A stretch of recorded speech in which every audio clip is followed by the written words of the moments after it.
안녕하세요. 저는 30대 중반의 돌싱이에요. 제가 이렇게 사연글을 작성하게 된 건 기가 막히고 욕도 나오는 제 이혼 과정 때문인데요. 정말 세상에 믿을 놈 하나 없다는 교훈을 비싼 값을 치르고 톡톡히 배웠다고 생각해요. 저희 집은 부자는 아니었지만 부족함 없이 자랐어요. 풍족하게 컸다기보다는 외동딸이라 아버지가 이것저것 다 챙겨주셨으니 제 딴에는 부족함 없이 컸다고 생각해요. 그런 저에게 부족한 게 있다면 그건 엄마의 존재였죠. 그리고 그건 제가 작은 결혼식을 생각하게 된 계기가 됐어요. 아버지를 혼주석에 혼자 앉히고 싶지 않았고 어머니의 빈자리를 실감하고 싶지도 않았으니까요. 그런 제 생각에 동의를 해준 건 남편이 처음이었어요. 제가 남편과 만나게 된 이유는 대학 동기 때문이었어요. 친하게 지낸 적은 없었는데 자기 친오빠랑 잘 어울릴 것 같다며 만나보라고 하더라고요. 그때는 갑자기 연락해서 자기 가족을 소개해주는 것에 놀랐지만 별 생각 없었던 것 같아요. 그때 좀 더 주의를 기울였어야 하는 건데. 어쨌든 그렇게 동창의 소개로 그녀의 오빠를 만나게 됐고 우리가 같은 회사에서 일한다는 우연이 겹치며 저희 사이는 마치 운명 같은 것이 있다고 믿게 됐어요. 비밀리에 사내 커플이 되어 만나는 건 무척 재미있었어요. 그리고 그 사람은 저처럼 작은 결혼식이라는 것에 크게 공감해 주었고 자기도 원한다면 그런 작고 아기자기한 결혼식을 하고 싶다고 했죠.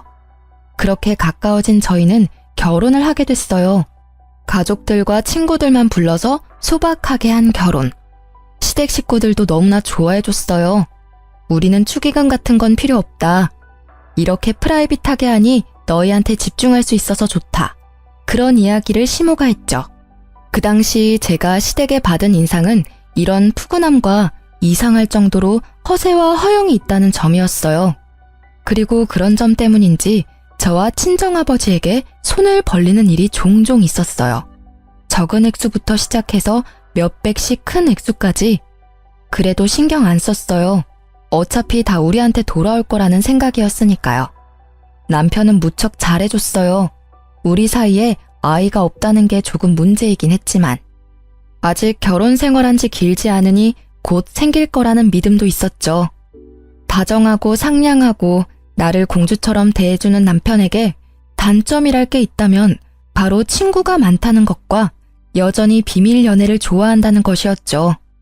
저와 있을 때는 저에게 집중하던 남편은 친구가 불러 나가기만 하면 연락이 뚝 끊겨 제 걱정을 사고는 했죠. 그리고 회사에 결혼한 사람이 같은 회사 사람이라고 밝히고 싶었는데 남편이 그걸 못하게 하더라고요. 직원들을 초대하지 않은 결혼식이라 제 동기들과 상사들은 제가 결혼한 것을 나중에야 알게 됐거든요. 그리고 그 상대방이 우리 회사 사람이라는 건 아무도 모르고 있었고요. 남편은 집 주소를 시댁 본가로 적어서 제출했기 때문에 알아채는 사람이 없었어요. 그때는 이런 주도면밀한 점이 그냥 사내 연애의 불편함 때문인 줄 알았는데 나중에 알고 보니 그게 아니었더라고요. 그렇게 1년쯤 결혼 기간을 유지하고 있었는데 그 사건이 제게 일어났어요. 남편이 며칠 전부터 폰으로 시계를 하나 찾아보고 있더라고요.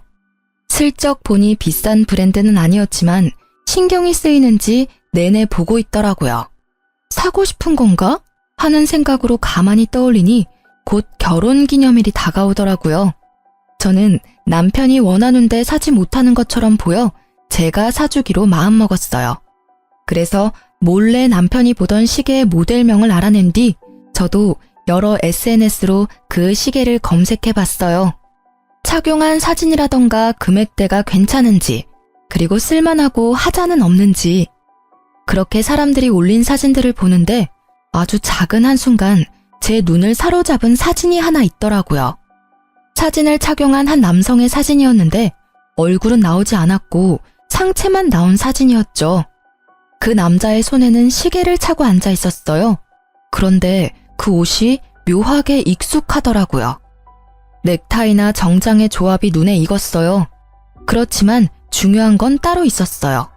사진의 남성은 왼손에 시계를 차고 검지를 들어올린 포즈였는데 손가락에 있는 점이 남편과 똑같더라고요. 손가락 점은 흔한 것도 아니고 모양과 크기까지 비슷하니 저도 당황스러웠어요. 작은 점이었으면 찍히지 않았을 테지만 생각보다 큰 점이라 선명하게 찍혀 있더라고요. 저는 순간 당황해서 그 사진을 올린 게시자의 SNS를 타고 들어갔어요. 그런데 사진 아래 적힌 문구가 더 신경 쓰였어요. 사랑하는 사람, 내 사람. 이 게시자의 다른 사진을 뒤져봤지만 크게 건질 게 없더라고요. 사람이 나온 건 딱 그 사진뿐이었으니까요. 일단 그 사진을 캡처해서 몇 번이고 뜯어봤어요. 이게 진짜 남편일까 하는 생각이 들었죠. 아닐 거야 하는 마음이 더 컸어요. 이 시계가 남편에게는 없어 남편은 가지고 싶어서 찾고 있는데 착용 컷이라니 아니겠지 하는 제 생각은 그날 저녁 여지없이 흔들렸어요. 남편이 그 시계와 똑같은 시계를 왼쪽 손목에 차고 왔더라고요. 여보, 그거 처음 보는 시계인데? 예쁘다. 얼마 주고 샀어? 이거 친구가 선물로 사준 거야. 저번에 생일 때 못 만나서 못 줬다고 이제야 나한테 선물로 주더라고. 어때? 괜찮아? 예쁘네. 근데 이거 언제 받은 거야? 어제까지는 안 보이던데. 3일 전에 받았어. 나 약속 있어서 나갔잖아. 그때 친구가 줬어. 3일 전. 그 사진이 찍힌 날짜였어요. 딱 당일이었죠. 저는 직접적으로 남편에게 묻기로 했어요. 그런데 혹시 이 사진에 있는 사람 당신 아냐? 제가 처음에 사진을 보여주니 남편이 순간 멈칫하더라고요. 사진을 유심히 보더니 웃으며 말하더라고요. 나? 이런 사진 찍은 기억이 없는데? 나 아닐 거야. 옷만 비슷한 다른 사람이겠지. 슬쩍 발을 빼려는 모습이 보여 저는 더 적극적으로 추궁했어요. 근데 이 점을 보고도 비슷한 사람이라고 말할 수 있어? 이거 누가 봐도 당신 점이잖아. 왜 거짓말을 해? 내가 내 입으로 이걸 말하게 만드냐고. 당신이 솔직하게 말하면 조용히 이야기하고 넘어가려고 했는데 뭐야? 왜 숨기는데? 딱 봐도 당신이잖아.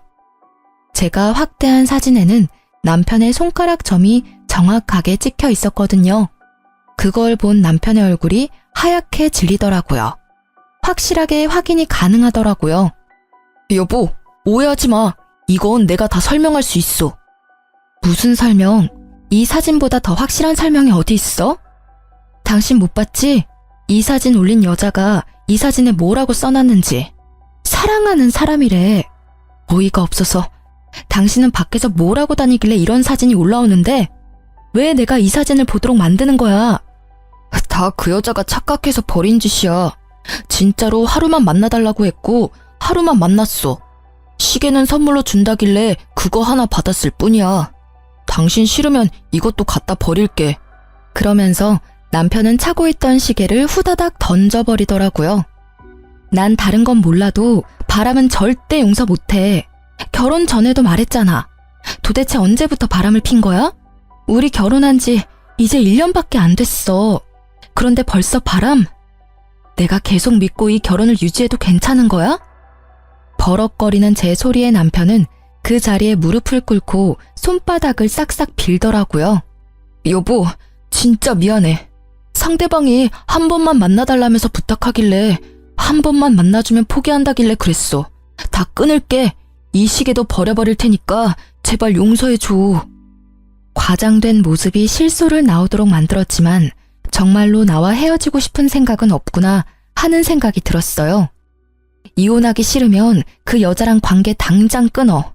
내가 보는 앞에서 헤어지자고 이야기하고. 남편은 후다닥 폰을 꺼내더니 문자를 작성하더라고요. 우리 그만하자. 앞으로 연락하지 마. 나한테는 와이프뿐이야. 그 문자를 보여주며 눈앞에서 보내더라고요. 그거 하나로 믿기는 힘들었죠. 그렇지만 남편은 제가 용서해준 그날부터 제게 엄청 잘해주기 시작했어요. 일찍 집에 들어오고 어디 놀러 가지도 않고요. 또 친구도 만나러 가지 않았죠. 가끔 혼자서 시댁에 다녀올 때도 있었는데 그럴 때는 시댁에서 연락을 줬어요. 그러니 다른 사람 만날 틈이 없었어요. 그쯤 되니 냉랭했던 제 마음도 조금은 풀렸어요. 남편은 매번 제가 좋아하는 선물들을 가져오며 제 눈치를 보더라고요. 그게 눈에 보이니 계속 화만 낼 수도 없었어요. 솔직히 찝찝한 생각은 마음속 어딘가에 있었지만 일단 넘어가기로 했어요. 남편에게 이혼 의사가 없고 한 번의 실수였다는 말을 믿기로 했거든요. 남편의 외도 사실을 알게 된 시모는 연락이 와서 남편 욕을 엄청 하고는 제게 이해하라며 남자들 한눈 파는 거 흔한 일이지만 돌아오는 게 그리 쉬운 일은 아니라고 했어요. 살다 보면 그런 일도 겪으면서 단단해진다나? 이때 저는 그저 시모가 제 편을 들어줬다는 사실에 마음을 최대한 풀려고 노력했던 것 같아요. 그렇게 시간이 지나고 그 상처가 아물어질 때쯤 이번에는 회사 분위기가 어수선하더라고요. 저를 보는 주변 사람들의 눈빛이 따갑더라고요. 숨어서 지켜보는 사람들이 있는 한편 대놓고 저에게 틱틱대는 직원도 있더라고요. 저는 너무 답답한 마음에 회사에서 나와 바람을 쐬는데 그때 저와 그나마 친한 직원이 지나가더라고요. 저는 서둘러 그 직원을 붙잡았어요. 저기, 오랜만이야. 잠시 나하고 이야기 좀 할 수 있을까? 혹시 나 요즘 회사에서 이상한 소문 돌아? 언니, 몰랐어요? 나는 당연히 알고 있을 줄 알았는데. 지금 난리 났어요. 옆 부서에서 일하는 영미 씨 알죠? 영미 씨가 언니가 자기 남자 뺏어간 여자라고 회사 여직원들 사이에서 엄청 소문내고 다녀요. 그거 진짜는 아니죠. 영미라는 여직원은 저보다 3살이 어린 여자였어요. 직급은 낮고 예쁘장하게 생긴 여자. 내가 왜 그 여자 남자를 뺏어가? 나 1년 전에 결혼해서 남편 있어. 작은 결혼식이라서 직원들 초대는 못했지만 그래도 결혼식까지 하고 혼인신고까지 한 남편이 있는데 갑자기 무슨 남자? 착각한 거 아니야? 정말요? 그런데 그 영미 씨 말로는 자기는 몇 년을 사귀었다고 하던데? 남편분이랑은 어떻게 만나신 거예요? 나 남편 여동생이 내 동창인데 소개시켜줬거든. 진짜 심각하게 착각하는 거 아니야? 언니가 설마 바람을 필 리는 없을 거고. 당연하지. 바람을 필 거면 이혼을 하고 당당하게 만나지. 뭘 숨어서 만나? 근데 진짜 왜 나를? 의아한 제 머릿속에 얼마 전에 시계 사건이 생각났어요. 남편이 바람을 폈다면 가능할 일일지도 모르죠. 그렇지만 남편은 그 여자와 아주 잠깐 만났다고 했는데 머릿속이 뒤죽박죽이었어요. 도대체 영미 씨는 왜 제가 자기 남자를 뺏어갔다고 하는 걸까요? 그 의문을 풀기 위해 저는 영미 씨를 직접 찾아갔어요. 제가 뭔가 알아야 답을 해줄 수 있을 테니까요. 그런데 그 여직원의 친구들이 저를 막더라고요. 마치 제가 그 여직원에게 화를 내러 온 것처럼 굴더라고요. 이 사람들의 머릿속에 제 이미지가 어떻게 정착되어 있는지 잘 알겠더라고요. 여기는 왜 오셨어요? 제 동기한테 화내러 오신 거면 저하고 이야기해요. 얘는 마음이 어려서 말도 제대로 못하니까요. 그래요. 솔직히 지금 저는 제 입장이 이해가 안 가요. 전 바람을 핀 적도 없고 남의 남자를 뺏은 적도 없어요. 동기분이 빼앗긴 남자가 누군지를 알려줘야 제가 맞다 아니다 말을 해줄 수 있잖아요. 도대체 누구를 말씀하시는 거예요? 정말 뻔뻔하시네요. 지금 그쪽 분이랑 결혼한 그 남편분이 제 동기의 오래된 남자친구였다고요. 갑자기 튀어나와서 돈으로 남자를 꼬시고는 두 사람 강제로 불륜처럼 만들었다면서요? 어떻게 순수하게 사랑하는 한 커플을 순식간에 불륜으로 만들 수가 있어요? 그러니까 두 사람이 사귀고 있는데 제가 끼어들어서 지금 제 남편을 빼앗았다는 말인가요? 그런데 그 말이 이상한 게 먼저 만났고 서로 좋아하면 결혼을 했으면 되잖아요. 그럼 제가 유부남을 꼬실 일은 없었을 텐데요. 저는 분명히 미혼이라는 제 남편을 남편의 여동생인 제 동창에게 소개받았거든요. 그건 그쪽의 일방적인 주장이잖아요. 유부남을 꼬신 건 아니지만 남의 남자 꼬신 건 맞는 말이잖아요. 그리고 가해자가 이렇게 피해자 찾아오는 거 문제 있다고 생각하거든요. 뒤쪽에 다른 동료들에게 보호받고 있는 영미라는 직원은 쪼그려 앉아 다른 사람의 품 안에서 부들부들 떨고 있더라고요. 이 여직원은 자기가 피해자고 저는 가해자라는 프레임을 이미 확실하게 만들어뒀더라고요. 기가 찬 제가 더 이야기를 하고 싶었지만 상황이 좋지 않아 포기했어요. 그리고 집에 돌아와 남편에게 물어보기로 했죠. 당신 도대체 뭘 하고 다니는 거야? 회사에 이상한 소문 퍼진 거 알고는 있어? 내가 왜 남의 남자를 빼앗은 파렴치한 여자가 되어 있는 건데 설명 좀 해봐. 그 여자가 지금 자기가 피해자라고 완전 나를 천하의 나쁜 년으로 만들었다고. 갑자기 무슨 소리야? 나 그때 헤어졌어. 난 모르는 일이야. 정말로 몰랐어? 그런 소문이 회사에 지금... 됐고, 그 여자는 당신이랑 꽤 오랫동안 사귀었다는데 그 말은 어느 쪽이 진짜야? 오래 사귀었다고? 아니야, 절대로 그럴 일 없어. 정말로 며칠뿐이었다니까. 그리고 진짜 깔끔하게 헤어졌어. 상대방이 헤어진 거 앙심 품고 그런 짓 저질렀나 본데? 남편의 말에 저도 그 여자가 이상한 사람이라고 생각했어요. 헤어지자고 해서 앙심을 품었다고요. 그런데 그 다음날 그 상간녀에게서 연락이 왔어요. 무척이나 당당하게 만나자고 하더군요. 저는 상간녀가 나오라는 곳으로 나갔어요. 다리를 척 꼬고 앉아있는 모습이 너무도 당당해서 저는 말문이 막혔어요. 드디어 저랑 이야기할 마음이 들었나요? 이렇게 불러내다니 의외네요. 회사에서는 그렇게 부들부들 떨고 있더니. 그때는 놀라서 그랬죠. 제가 보자고 한 이유는 간단해요. 그 남자랑 헤어져줘요. 그는 여전히 저를 사랑하고 당신하고는 돈 때문에 결혼한다고 했거든요. 빨리 이혼하고 저와 만나고 싶다고 하기도 했고요. 만약 헤어져주면 최소한 당신 이야기는 더 이상 퍼지지 않도록 해줄게요. 이미 퍼졌는데 더 이상 퍼지지 않도록 해준다는 건 큰 의미 없는 거 아시죠?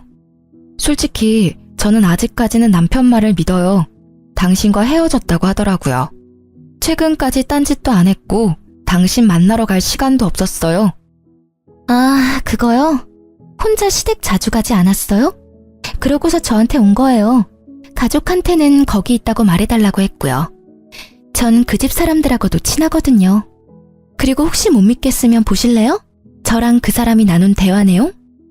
상간녀가 보여준 톡 내용은 보는 동안 토할 만큼 역겨운 대화로 가득했어요. 더러운 기분에 결국 저는 화가 머리끝까지 났죠. 헤어졌다고 해놓고는 거짓말을 했으니 제가 돌아버리지 않겠어요? 그런 저에게 상간녀가 한마디를 때리더라고요. 솔직히 난 피해자잖아요.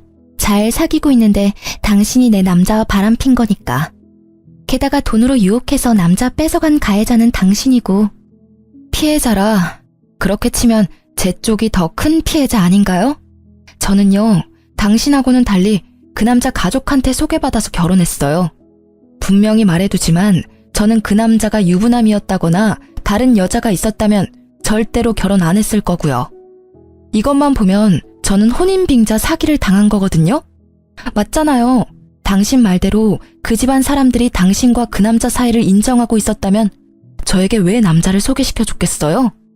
의도가 확실하게 있으니까 소개시켜줬을 거고 뭔가 목적이 있으니까 당신이 있는 걸 숨겼을 테고 그리고 그 의도와 목적이 돈이라는 건 당신한테 들어서 이미 짐작이 됐고요.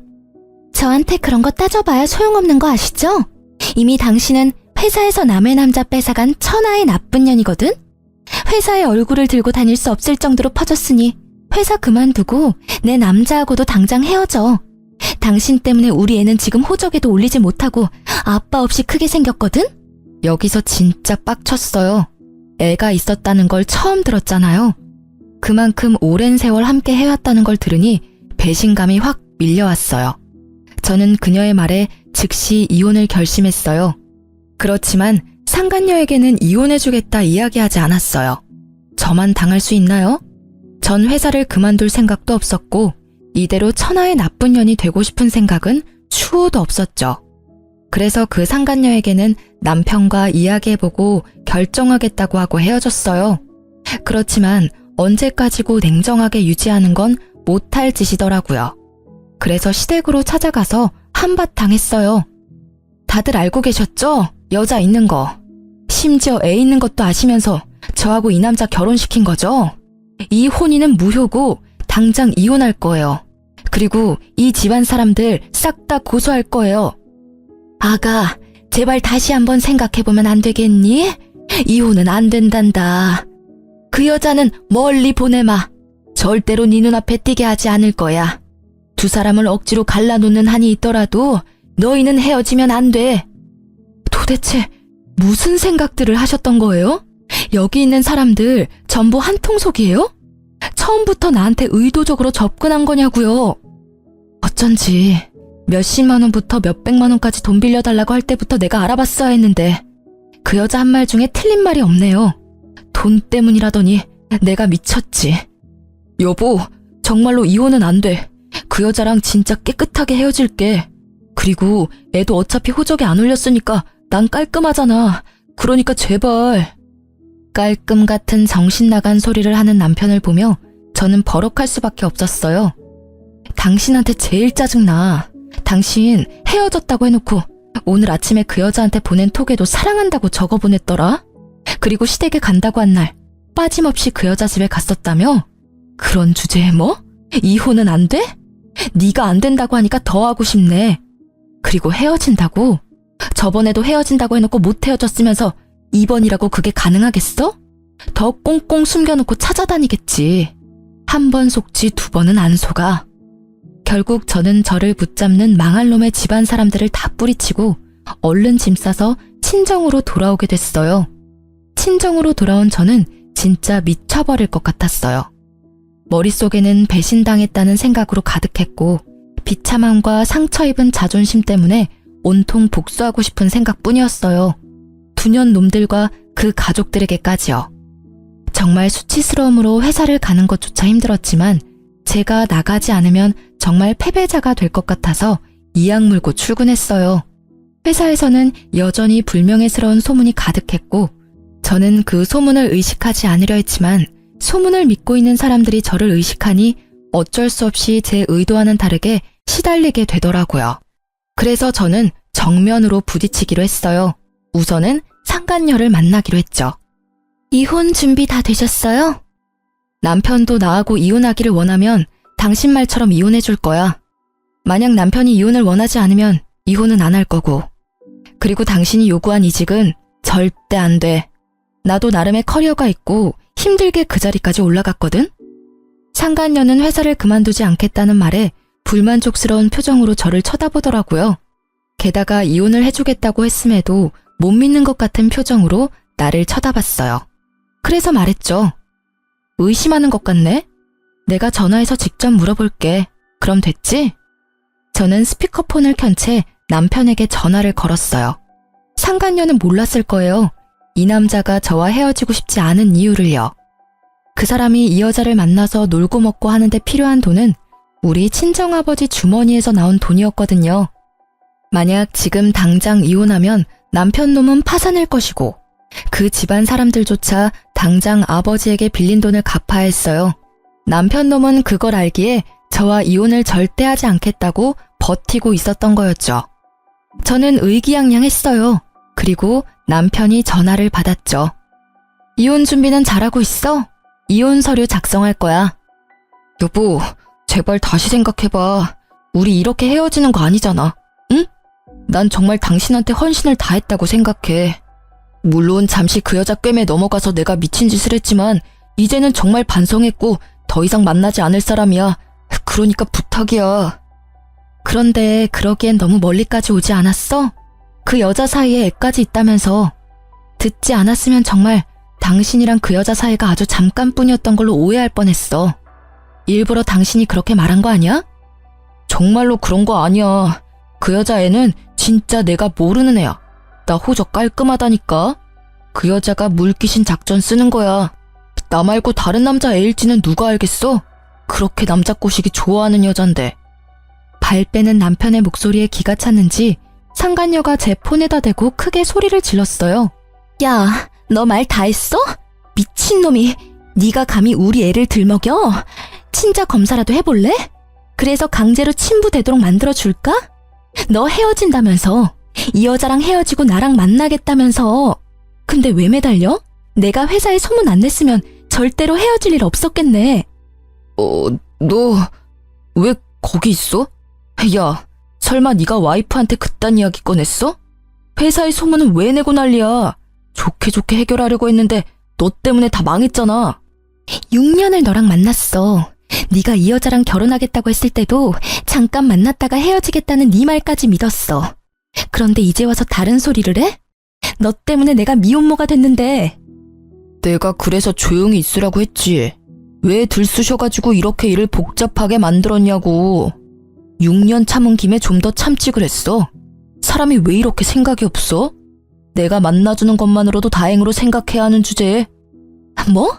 생각이 없는 건 너겠지. 난 내 자식 아빠 없는 애로 만들기 싫으니까. 당장 이 여자랑 헤어지고 나랑 혼인신고해서 애 호적에 올려. 만약 안 하면 당신이 무슨 짓 했는지 회사에 다 떠벌릴 테니까. 둘이서 참 흥미롭게 싸우고 있더라고요. 저와 이혼하기를 거부하는 남편과 제가 이혼하기를 바라는 상간녀의 싸움이요. 듣고 있자니 남편은 계속 저를 속이려 했고 상간녀는 남편의 뜻인 것처럼 저와 이혼하기를 바랬더라고요. 상간녀가 이야기하지 않았으면 저는 계속 이런 사실도 모른 채 남편과 거짓으로 가득 찬 행복을 누리고 살았겠죠. 언젠가 터질 폭탄을 안고 말이에요. 두 사람의 대화를 듣던 저는 두 사람의 싸움을 끊었어요. 싸움 다 했어? 이렇게 들으니 속이 다 시원하네. 조만간 이혼 서류 갈 테니까 도장이나 찍어줘. 그리고 이혼하면 소송은 물론 상간녀 위자료 소송까지 같이 할 거니까 돈은 두 사람이 잘 마련해놔요. 상간녀 소송? 당신이 무슨 권리로 상간녀 소송이래? 충분히 가능하지. 적어도 나는 저 남자랑 법적으로 부부거든. 당신이라는 여자가 있다는 걸 몰랐고 그 남자 가족들에게 속아서 결혼한 것이기도 하고 회사에서는 나쁜 소문 퍼뜨리는 것도 명예훼손으로 소송 가능하니까 그것도 잘 대비하고 있으라고. 근데 저 남자나 가족들한테 상간녀 소송비 내달라고 하기는 힘들 거야. 이혼하면 우리 아버지한테 빌린 돈부터 갚아야 하거든. 저쪽 집안에서 많이 빌려갔으니까 그거 갚으면 돈이 안 남을지도 모르지. 저는 친절하게 그렇게 이야기해주고 혼이 나간 얼굴에 상간녀를 놔두고 나왔어요. 그리고 다음날 직장에서 대놓고 그 상간녀에게 찾아갔어요. 이번에도 그녀의 동기들이 그녀 앞을 막고 있더라고요. 그냥 들으세요. 저는 이혼 서류 이미 보냈고 이혼하자고 했어요. 그러니까 그 남자 가져가세요. 상대방이 뭐라 하든 이혼할 생각이고 그 집안 사람들 다 혼인빙자 사기로 고소할 거니까. 그렇게 알고 계세요. 정말 이혼할 건가요? 네. 남이 씹던 껌 씹는 기분이 얼마나 더러운데요. 그러니까 다시 돌려드린다고요. 지금이라도 두 사람이 몇 년간 사귀었고 그 사이에 애까지 있었으며 저와 결혼 기간 중에 그 여자와 지속적으로 관계를 맺었다는 걸 알게 돼서 정말 다행이라고 생각해요. 다 그쪽 덕분이죠. 말을 뭐 그딴 식으로 해요? 당신이 남의 남자 뺏어놓고 이렇게 당당하게 구는 거 웃기지도 않아요? 계속 제가 뺏었다고 이야기하는데 전 저희 신우한테 소개받았어요. 당연히 미혼의 솔로라고 소개받았죠. 그렇게 반년 넘게 사귀고 결혼해서 1년을 더 지냈죠. 상식적으로 예전부터 연인 사이라도 남자가 혼인신고까지 해서 유부남이 됐으면 관계를 끊어야 정상 아닌가요?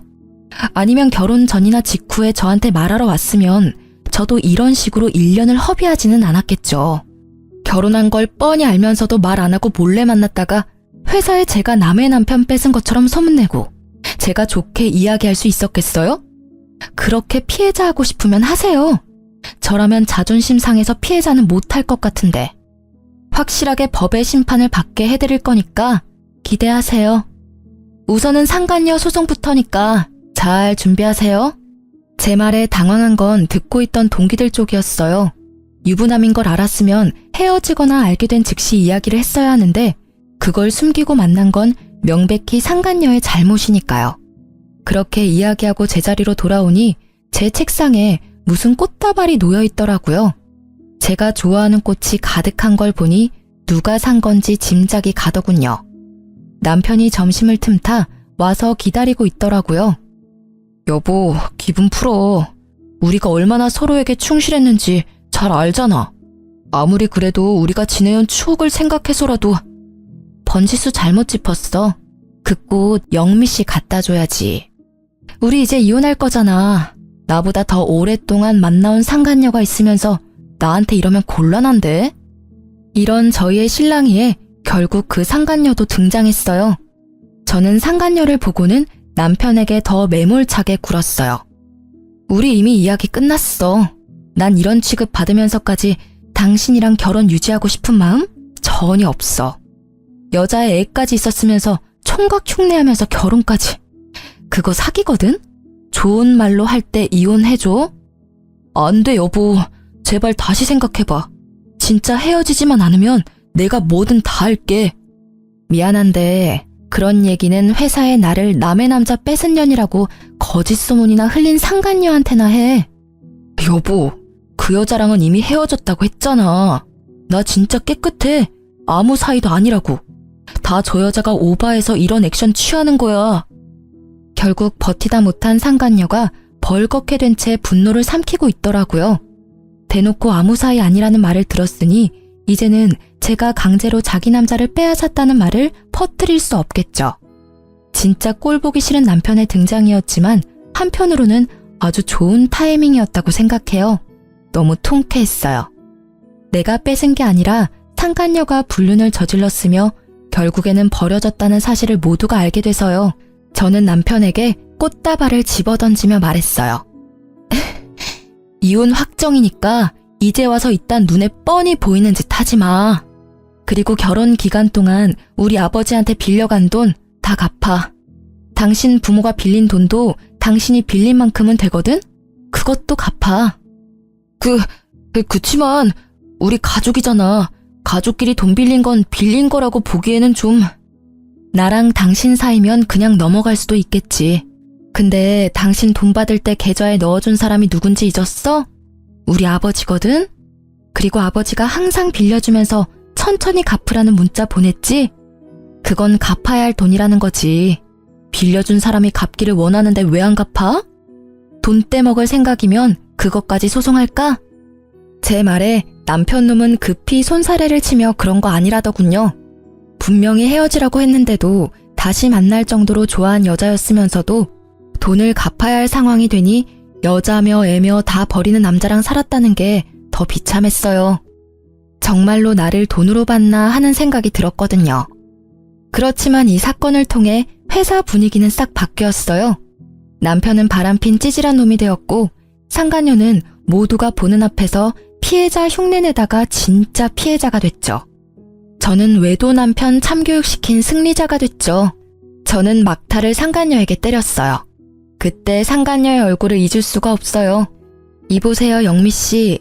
이 남자랑 헤어져 줄 테니까 둘이서 잘 사세요. 당신 말대로 이 남자가 돈 보고 결혼한 것 같으니까 재결합 걱정 같은 건 하지 마시고요. 그냥 이 사람이랑 이 사람 부모님이 빌려간 돈이나 잘 갚으라고 하세요. 저랑 헤어지면 알콩달콩 잘 살 거라니 다행이네요. 빚도 두 사람이 벌면 빨리 갚지 않겠어요? 제 말에 남편은 아차 싶은 얼굴이더라고요. 공개적으로 상간녀를 무시하거나 저격하지 않았다면 상간녀는 아마 돈줄이 되어줄 수도 있었겠죠. 그런데 이미 상간녀는 자존심이며 평판이며 다 무너진 상태고 남편은 건널 수 없는 강을 건넌 상황이 됐으니 결국 그 뒤로 회사에 퍼진 소문은 상간녀를 피해자가 아닌 상간녀로 만들어버렸고 저에게 회사를 그만두라던 상간녀가 회사를 그만두게 됐죠. 다 자기가 뿌린 대로 거둔 법이에요. 그러기에 온 동네 소문은 왜 내고 다녔을까요? 이후에 이혼 소송은 이보다 더 힘들었어요. 남편은 절대로 이혼 안 해주겠다며 난리를 쳤고 남편 가족들도 저를 설득시키려 했죠. 저는 상간녀가 있는 데다가 애까지 있는 걸 가족들이 알았음에도 저를 소개시키고 결혼을 시켰으니 모든 것이 시댁과 남편의 책임이 있다고 이야기했어요. 결국 이혼 소송은 저에게 유리하게 진행됐죠. 전 남편은 결국 이혼 후 가지고 있던 집을 팔아 친정아버지에게 돈을 갚았어요. 물론 시부모가 빌린 돈까지 싹 다 갚았어요. 왜냐면 시부모가 빌린 돈도 남편이 자기 계좌에서 받았거든요. 시부모는 끝까지 모른 채 하고 대학 동기였던 신우는 내가 벼르고 있다는 말을 전해 들었는지 한국에 들어올 생각도 없는 것 같더라고요. 그래서 SNS에 경고글을 남겼더니 아예 SNS를 삭제했더라고요.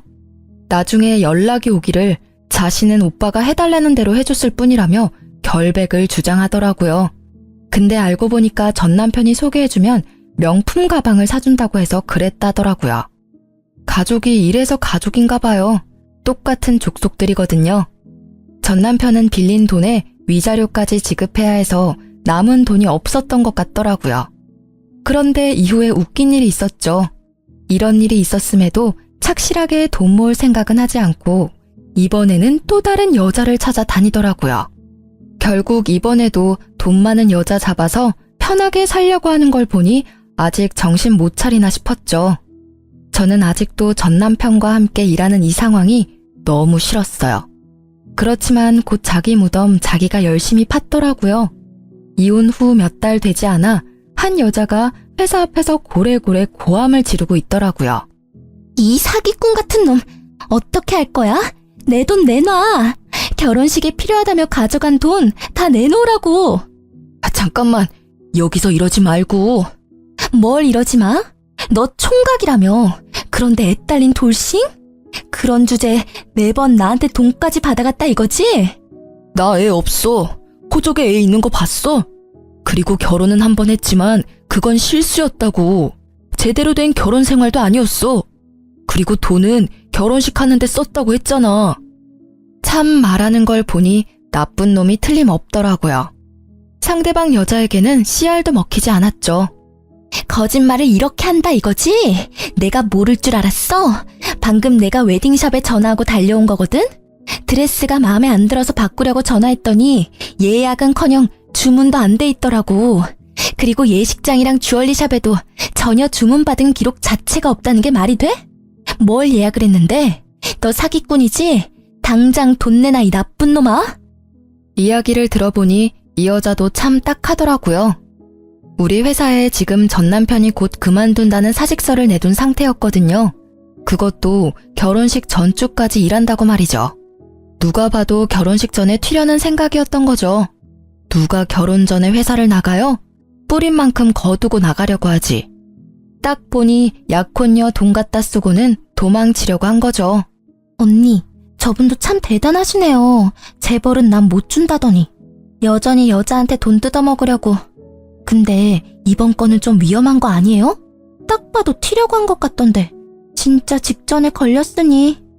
제 밑에서 일하는 후배의 말에 재미있게 구경하던 저도 대답했어요. 그러게나 말이다. 애 딸린 건 어떻게 알았을까 모르겠네. 호적에 안 남는다며 자기는 깨끗하다던데. 여자의 한이 얼마나 무서운지 얕본 거지. 그때 상간녀가 가만히 있었겠어?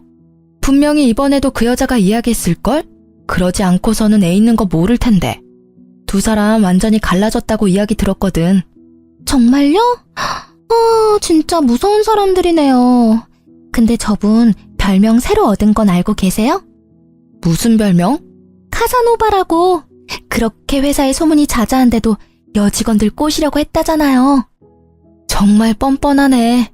얼굴은 어떻게 들고 다니나 몰라. 이번 일로 별명이 바뀔지도 모르겠네요. 이번에는 더 흉악한 단어로 바뀔지도? 아무리 봐도 사기니까 제비? 아니면 사기꾼이 되지 않을까요? 결국 여자가 전 남편을 데리고 어디론가 가더라고요. 알고 보니까 경찰서까지 가서 그 뒤로 조사차 여러 번 다녀오더라고요. 그리고 얼마 뒤 사직서를 냈던 전 남편이 사직서를 회수하고 싶다며 여기서 계속 일을 하고 싶다고 했대요. 그런데 회사에서는 이미 사직서 수리가 됐고 회사에서 이렇게 무리를 일으킨 사람을 데리고 있기 어려우니 다른 곳을 알아보라고 했다고 하더라고요. 그렇게 전 남편도 퇴사를 하게 됐어요. 그 뒤에 사람들이 제게 알려주기를 남편은 또 2달 만에 여자가 신고를 해서 퇴사 권고가 내려온 모양이더라고요. 저는 속이 다 후련했어요. 제 속을 타게 만든 두 사람이 다 퇴사했으니까요. 아직까지도 저는 그 두 사람으로 인한 트라우마에 시달려 혼자 지내고 있어요. 아버지가 이번엔 진짜 믿을 만한 사람을 소개시켜주겠다고 했지만 글쎄요. 이 정도로 당하고 나면 새로운 사람을 만난다는 게 무척 무섭고 어려운 일처럼 느껴지거든요. 제가 단순히 겁이 많은 것일 수도 있죠. 그렇지만 언젠가는 좋은 인연이 나타나지 않을까 하는 생각도 들긴 해요. 검증된 사람이라면 만나도 좋을 것 같다는 생각은 하지만 지금 당장은 아니라는 거죠. 눈 뜨고도 코 베인다는 말이 있잖아요. 저는 이번 이혼을 통해서 속이려는 놈 앞에서는 장사 없다는 걸 깨닫게 됐어요. 누가 이기겠어요? 작정하고 속이려는데.